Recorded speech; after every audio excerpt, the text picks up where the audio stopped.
मदाश्रयः केवल मेरे आश्रित रहे। ये बहुत बढ़िया मीठी आखिरी बात। ये जीवन की साधना का फल, ये शब्द मदाश्रया इतना मीठा है, इतना शांति है, इतना आनंद है। बस इसी को समझ नहीं पा रहे तो परेशान हो रहे हैं। हमारा मन नहीं लगता, हमसे ये नहीं होता, हमसे वो नहीं होता। तुम्ही से तो ना, तो तुम छोड़ो अपने को, मदाश्रया ऐसे हो जाओ प्रभु के आश्रित। पता नहीं कल्याण हो कि ना हो, जो हो रहा है वो भी छूट जाएगा, पता नहीं कौन सी गति हो। तो संशयात्मा विनश्यति, इस पर शास्त्र सब कुछ वर्णन करते। तुम्हें प्रभु पे भरोसा नहीं है? प्रभु का आश्रय ये पूरे जीवन में इसी ने चलाया है, मदाश्रया ने, इसी ने पोषण किया है और यही हमें बेपरवाह रखा है ना प्रभु? मदाश्रया प्रभु का कोई साथी नहीं है, कोई साथी नहीं। एकमात्र श्री हरि, एकमात्र प्रियाजू। आश्रय ये बहुत अमृत शब्द है, समझ में केवल आ जाए। अभी इसी क्षण बिना साधना के मुक्त हो, अगर ये बात समझ में आ जाए। पर अभी तो समझ में आ सकती कुछ मिनट के लिए, क्योंकि यहाँ का वायुमंडल है मदाश्रया का। तो अभी सब पर गेट के बाहर निकलते ही हवा बदलेगी तो विचार बदल जाएंगे। मदाश्रया ये गुरु कृपा से आई हुई भारी विपत्ति, प्रतिकूलता, असाध्य रोग, अपमान, निंदा, ये सहयोगी होते मदाश्रया के लिए। ये मदाश्रया में बहुत सहयोगी होते हैं और इनको कौन चाहता है? इसलिए मदाश्रया नहीं हो पाता। वो हम के आश्रित रहता है, साधना का आश्रय ले सकता है, क्रियाओं का आश्रय ले सकता है, व्यक्ति का आश्रय ले सकता है, लेकिन मदाश्रया भगवद आश्रित। और भगवद आश्रित बहुत बेपरवाह और ऐसी वस्तु मिलती है जो किसी साधना से नहीं मिलती। पर ये हृदय का विषय होता है, वाणी का नहीं होता। केवल वाणी के कहने से हृदय शांत नहीं हो जाएगा। निज सुख बिन मन होई की थीरा, जब तक मन में ये आश्रय जागृत नहीं होगा तब तक बात नहीं बनेगी। और ये जागृत तभी होगी, लिख लो, जब तुम्हारा अपमान होगा, निंदा होगी, शरीर किसी असाध्य रोग से ग्रसित होगा, सब तिरस्कार करेंगे, सब, कोई सृष्टि में प्यार से देखने वाला नहीं होगा, तब सच्चा मदाश्रय उदय होता है। प्रभु आपकी सेवा, वो हृदय की जो धारा प्रभु की तरफ बही निहाल कर देते हैं। तो एक कदम मेरी तरफ चल के तो देख, पूरी सृष्टि न झुका दूं तो कहना, भगवान के वचन। एक कदम तो चल के देख मेरी तरफ। ये अंदर की बात है, बाहर से आप कहोगे तो हम 500 किलोमीटर से आए, एक कदम की क्या बात है। बाहर से दौड़ने वाला कोई वीर नहीं कहा जाता। अंदर तो आप वहीं बैठे हुए हो, शरीर में, उस शरीर संबंधियों में, शरीर भोगों में, एक कदम कहां चले। अंदर की बात है ये आपको। ये मदाश्रया अंतिम सांस तक हो जाए तो परम पद भी मिल जाएगी। बहुत बार बता चुके, फिर समझ लीजिए। द्रौपदी जी महान भक्ता हैं, भगवान से मिलती हैं, बात करती हैं, पर ये विपत्ति, ये दुख, ये असाध्य रोग, ये अपमान, ये निंदा, ये मदाश्रया को जागृत करता है, दूसरा नहीं, दूसरा नहीं। अभी तक पूर्ण मदाश्रया द्रौपदी जी नहीं थी, क्योंकि जब कर्ण और दुर्योधन के आदेश से दुशासन महल में प्रवेश करता है और बाल पकड़ करके अपवित्र दशा में उनको घसीटते हुए सभा में लाता है, तब एक बार भी नहीं बोली हा श्री कृष्ण। क्यों? अंदर आश्रय है। ऐसे महावीर है कि अगर भीम गदा उठा ले तो त्रिभुवन में सामने उनके टिकने वाला वीर नहीं है। अर्जुन अगर गांडीव चढ़ा ले तो किसी को भी ललकार सकते हैं, भगवत शक्ति से संपन्न है। अगर युधिष्ठिर जी भाला उठा ले तो सामने कोई महावीर भी टिकने वाला नहीं। मेरे 5 पति हैं और सभा में परम धर्मात्मा भीष्म जी विराजमान है, जो महात्मा है। क्या उनके होते हुए ऐसा हो सकता है? द्रोणाचार्य जी हैं, कृपाचार्य जी हैं, बड़े बड़े वीर बैठे।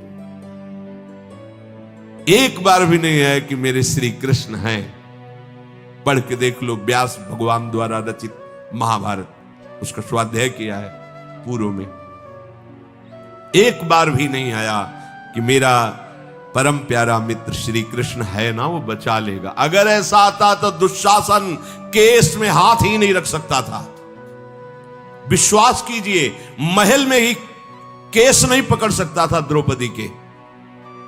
गई सभा में, बड़ा उपहास कर रहा है, कर्ण और दुर्योधन गंदे शब्दों से बोल रहा है। नहीं बोलना चाहिए, ऐसी धर्मात्माओं की सभा में ऐसी महान देवी को ऐसे शब्द नहीं बोलने चाहिए। बड़े अपवित्र शब्द बोले। तब उनकी दृष्टि गई तो पांचों पति सर झुकाए बैठे हैं, कोई देख भी नहीं रहा है। कृपाचार्य, द्रोणाचार्य सदगुरु हैं, पिता की तरह हैं, कोई नहीं बोल रहा। भीष्म जी की तरफ देखा और कहा, मैं केवल इतना पूछना चाहती हूं कि क्या केवल महाराज युधिष्ठिर को अधिकार है मुझे हारने का? क्या यह धर्म है? अगर है तो आप केवल बोल दीजिए, मैं सब कुछ सह जाऊंगी। अगर धर्म नहीं तो मैं समर्थ हूं, हर एक को दंड देने में समर्थ हूं। कान में लग करके गांधारी जी ने बाद में कहा था धृतराष्ट्र से कि होश में हो जा, पूरी सभा को भस्म करने की सामर्थ्य द्रौपदी रखती है, क्योंकि वो महान देवी कोई साधारण मां के गर्भ से पैदा हुई नहीं, यज्ञ से प्रकट हुई है। कहां कोई बात सुनने वाला? खींच रहा है दुशासन, 10,000 हाथियों का बल रखता है। द्रौपदी जी हाथ से पकड़े हुए साड़ी, थक गई। सोचा आप क्या, अभी मदाश्रया नहीं जागृत हुआ, एक बार भी कृष्ण याद नहीं आए, दांत से पकड़ लिया। अब लगा कि अब की बार के झटके में दांत से भी छूट जाएगी। स्वयं छोड़ दिया और कहा, हे गोविंद द्वारिका वासी। सेकंड नहीं लगा, भगवान का वस्त्रावतार हो गया। मदाश्रया सीधे भगवत प्राप्ति। कोई भी कहीं भी कैसे भी मदाश्रया के लिए शर्त नहीं है कि आप किस जन्म, किस कुल में, किस क्या कुछ, कहीं भी हो, कोई भी हो, कैसे भी हो, भगवत प्राप्ति के लिए सिद्ध बात है भगवान का आश्रय। अब जीव आश्रय लेना भी नहीं जानता, इसीलिए सत्संग भगवान देते हैं, साधु महात्माओं का संग देते हैं, जिससे तुम्हारी बुद्धि पवित्र हो और तुम भगवान का आश्रय लो। जो संत जन होते हैं वो मदाश्रया भगवदाश्रय, ऐसे चमत्कार जीवन में प्रकट होते हैं जो भगवदाश्रित, तपस्या और साधन, ये सब एक तरफ, ये बीच में ऐसे रकील खींचिए, एक तरफ मदाश्रया और एक तरफ जिस क्षण आश्रय लिया उसी क्षण से आपकी समानता करने वाला कोई नहीं रह गया। बार बार समझाने के लिए कहते हैं, जैसे बाली वैसे ही सुग्रीव, इतना भी अंतर नहीं, ना आचरण में ना बल में, किसी भी तरह समान भाई थे दोनों। और रूप भी, बाली और सुग्रीव को खड़ा कर दे तो भगवान भी पहचानने में, तभी माला पहनाया था भगवान ने। एकदम एक रूप, एक बल, एक स्वभाव, एक गुण, दोनों ऐसे भाई थे। जब भगवान ने बाण मारा, सामने देखा कोटि कंदर्प दमनी मर्यादा पुरुषोत्तम भगवान गंभीर मुद्रा, तो हृदय में तो महान प्रीति है, बड़ा प्रसन्न है कि वैसे तो मैं इस लायक ही नहीं था, जो योगियों के ध्यान में नहीं आते, हमारे सामने खड़े हैं, पर थोड़ा इनसे बात भी तो कर ले। तो कहा, प्रभु सुन रखा है कि आप समदर्शी हो, पर आज आपकी समदर्शिता दिखाई नहीं दे रही, पक्षपात दिखाई दे रहा है। मेरा भाई है, पता नहीं आप जानते हैं पूर्ण रूप से कि नहीं, पर मैं जानता हूं क्योंकि साथ ही खेला हूं। मेरे आचरणों से उसके कम आचरण नहीं है, जैसा मैं वैसे ही मेरा भाई, मैं जानता हूं। पर ये क्या, एक का पक्षपात लेके छुप के हमारी छाती में बाण मारा, मैं बैरी सुग्रीव प्यारा, क्या कारण? एक शब्द यही भगवान का था, ऐ देहाभिमानी, तूने सुन नहीं रखा था कि ये मेरी शरण में हो गया है, अभी अभी हुआ है, कोई तपस्या नहीं, कोई साधना नहीं। और हुआ कैसे? महाभागवत हनुमान जी के द्वारा कराया गया। बस ये मदाश्रया शब्द बहुत बड़ा है, बहुत बड़ा। बस इसका परिचय नहीं मिल पाता है। ये कैसे हो ऐसा लगता है। हाँ, अब क्या करूं? तब साधन बताया जाता है, करो, क्योंकि तुम्हारा करने में राग है। जब करते करते हार जाओगे तब फिर यही शब्द बताया जाएगा, मदाश्रया, हो जाओ भगवान के आश्रित। बहुत बड़ा बल है आश्रय। और कहीं प्यारी जू के चरणों का आश्रय। ये तो जब लालजू श्री हरि अत्यंत प्रसन्न होते हैं तब ये बात मिलती है। लाल रंगीलो गाइए ताते प्रीति रंगीली पाई, प्यारी जू, प्यारी जू। यहां ये सब हिसाब किताब नहीं, अलबेली सरकार। हाँ। मदाश्रया, जो संत जन होते हैं मदाश्रित होते। कैसा मस्ती है, कैसी मस्ती है नरसिंह मेहता जी के जीवन में मदाश्रया की। देखो ना, कितनी बार भगवान स्वयं उनके सांसारिक कार्य करते पाए गए। कितना मदाश्रित हैं त्रिलोचन जी, भगवान नौकर बले हुए। ये मदाश्रया का स्वाद ही कुछ अलग। एक तरफ साधनाएं हैं, सिद्धांत है, और एक तरफ मदाश्रया है, भगवद आश्रय। जितने भी बड़े महापुरुषों के चरित्र पाए गए उनमें खास बात देखी गई, भगवद आश्रय। कैसे कैसे महापुरुष, घर में दरवाजा खिड़की भी नहीं रह गए, साधु सेवा में बेच बेच के खवा दिया।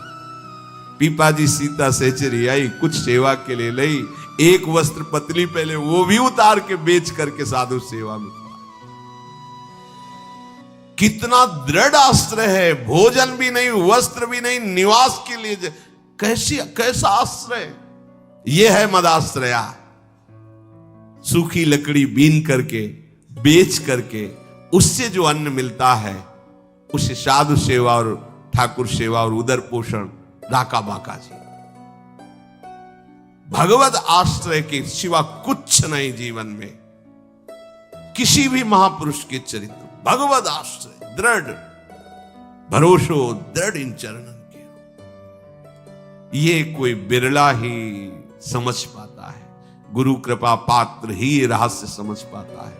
मदाश्रया का कभी भी किसी भी तरह से पतन नहीं हो सकता। नामे भक्ता प्रणश्य, भगवान के वचन है, नामे भक्ता प्रणश्य, ऐसा मेरा भक्त।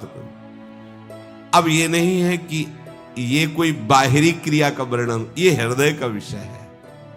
हृदय से भगवद आश्रित हो गया, ये अंतिम बात है। आत्मसमर्पण, हृदय से भगवान के प्रियालाल के आश्रित हो जाओ। ये सब जितनी भी साधनाएं हैं ये सब यही लाने के लिए है, अहंकार असाधनों का नाश करने के लिए।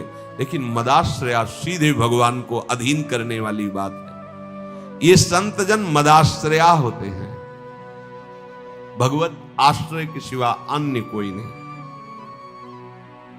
कथामृष्टाः, सबसे प्यारी वस्तु क्या है अगर पूछी जाए आपसे तो आपकी दृष्टि कहां जाएगी? देखो, अगर पूछा जाए कि आप वृंदावन में बैठे हो, सबसे प्यारी वस्तु क्या है, तो इतनी भीड़ में दो चार की बुद्धि प्रभु की तरफ जाएगी, नहीं तो इधर ही जाएगी, प्रकृति की तरफ, प्रकृति की तरफ ही जाएगी। कोई बिरला ऐसा जिसकी बुद्धि सीधे प्रभु की तरफ जाएगी कि प्यारी जू का नाम, प्यारी जू की लीला कथा, वृंदावन धाम, प्यारी जू के लिए रोना तड़पना, ये कोई बिरले ही बोल पाएगा। नहीं, आपकी प्यारी वस्तु क्या है, तो कहीं ना कहीं प्रकृति जन्य बात लेकर के वो बोलेगा, क्योंकि उसका प्रकृति का आश्रय है। और यदि प्रभु का आश्रय है तो सीधे शब्द नहीं, सोचना नहीं पड़ेगा, सीधे शब्द निकलेगा। कथामृष्टाः, प्रभु का नाम कीर्तन करना, प्रभु का नाम जप करना, प्रभु की लीला कथा कहना, प्रभु की लीला कथा सुनना, ये सबसे मीठी बात है, सबसे प्यारी बात है। शरणवंती कथयंती च, ये नशा हो जाना चाहिए प्रभु की चर्चा सुनने का, प्रभु के नाम कीर्तन सुनने का। राधा राधा, सुनने को मिल रहा है, हमारे कान बिल्कुल तन्मय, राधा राधा अमृत जा रहा है हमारे कानों में। जब हम बोल रहे हैं तो हम पुकार रहे हैं, राधा राधा राधा राधा। सोचो कितना हृदय पवित्र हो गया, जिसका ये नशा बन गया है कि अब सत्संग के बिना हम जी नहीं सकते, अब नाम जप के बिना, नाम कीर्तन के बिना हम जी नहीं सकते। हो गया काम। अगर ये बात आ गई ना, नशा आशा व्यसन बसन याति नहीं, रघुपति चरित होए तहां सुनहि। हनुमान जी महाराज का नशा है, कहीं भी भगवत चर्चा होगी वो किसी न किसी रूप में आके सुनते हैं।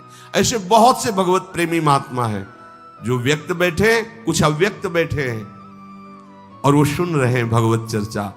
अपने तो नशा धारण करना चाहते हो तो भारी नशेबाज है भगवत चर्चा के, भगवान नाम कीर्तन के। और यहां तक कि भगवान भी कह रहे मद भक्ता यत्र गायन्ति तत्र तिष्ठामि नारद, जहां मेरे भक्त नाम गुण कीर्तन करते वहां मैं जरूर विराजमान होता हूं। नाम बसामि वैकुंठे, मैं वैकुंठ में नहीं हूं, जहां मेरे भक्त नाम कीर्तन करते हैं, कथा करते हैं, चर्चा होती, वहां मैं होता हूं। तपंति विविधास्तापा नैतान मदगत चेतसः, भगवान के लिए कष्ट सहना। देखो कष्ट निवृत्ति के लिए भगवान का भजन करना अलग बात है, ये अनन्य भक्ति की बात कर रहे हैं। भगवान के लिए कष्ट सहना, कोई गाली दे रहा है, कष्ट हो रहा है ना, हमें सहना है, प्रभु के लिए सहना है। रोग आ गया है ना, हमें सहना है, प्रभु के लिए सहना है।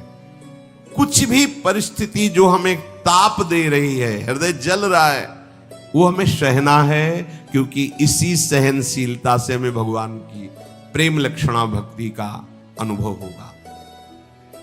विविध प्रकार के आंतरिक वेगों की जलन को सहना और विविध प्रकार के बाहर की प्रताड़ना को सहना है। संसार किसी को नहीं बख्शा, बड़े बड़े सिद्धों को भी दंड पहुंचा दिया है।